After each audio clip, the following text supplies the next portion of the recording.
Hi friends, మేమైతే నాంపల్లికి వచ్చాము ఈరోజు ఎగ్జిబిషన్కి. చూడండి, ఏదో ఒకటి మాకు వచ్చినట్టు ఆగు నువ్వు. చూడండి ఇక్కడ ఎన్ని రకాల ఐటమ్స్ ఉన్నాయో.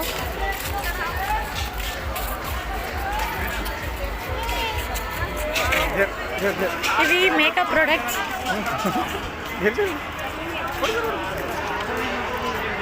ఇవి ఇంట్లో డెకరేట్కి చాలా బాగుంటాయి.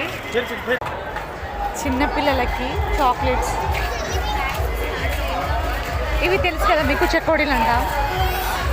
ఇవైతే నేను చాలా తినేదాన్ని చిన్నప్పుడు.